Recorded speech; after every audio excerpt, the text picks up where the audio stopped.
My dad made the most amazing matzah granola for Pesach, and he's gonna show you how he made it.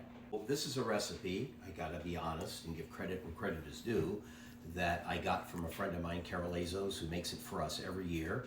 And I took that recipe and I adapted it and changed it slightly because I wanted to caramelize the glaze more and make it more like caramel. So we're gonna first show you what the ingredients are so you can gather your ingredients. So if you come over here, okay, we're gonna use light brown sugar, honey, a little oil. We have matzah farfel, or you can crush up some matzahs if you want. We're gonna use almonds, raisins, and coconut.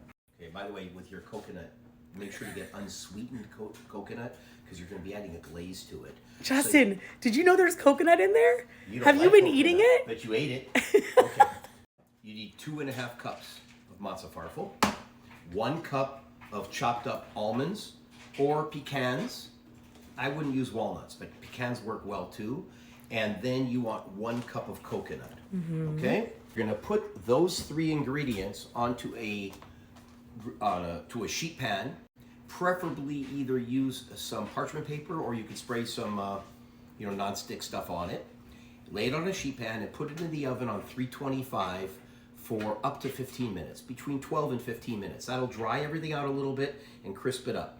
Then I want you to take it out of the oven, put it on the counter, and prepare your glaze while it's sitting on the counter.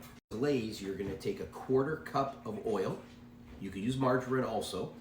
You're gonna take 1/4 cup of honey and 1/4 cup of brown sugar. I add a little extra honey and a little bit of extra brown sugar. You could also, if you want, add a little maple syrup.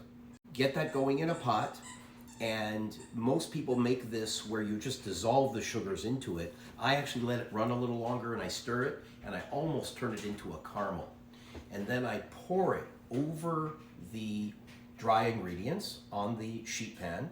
And now take 2 spatulas or spoons and incorporate the ingredients well into and on top of my dogs are making noise in the room. What's going on over here? What are you doing? Reset your oven to 350, and when it's at 350, put this back in and let it sit for about another, 15 minutes. You want to wait till it's got a nice brown, toasted color to it. It's still going to feel kind of wet, and you're going to see the sugars bubbling up. Turn your oven down to 200 and leave it in there to kind of dry for a while. How long do you think? Maybe another 15 minutes. Okay. Keep checking it to make sure that it didn't brown up too much. And then you could just take it out and sit it on the counter for a while. It's gonna harden on the counter, and everything right? will harden, almost like making You open this up? Yeah, like making candy. Oh, look at that. And it is phenomenal. I take this and I put it in a bowl with milk and berries, and it is better than any granola you're gonna buy in the store. One of the things I do at the end when everything's pretty much dry is add raisins. You can put up to 1 cup of raisins in there and just mix them in well, and it really makes a difference as well.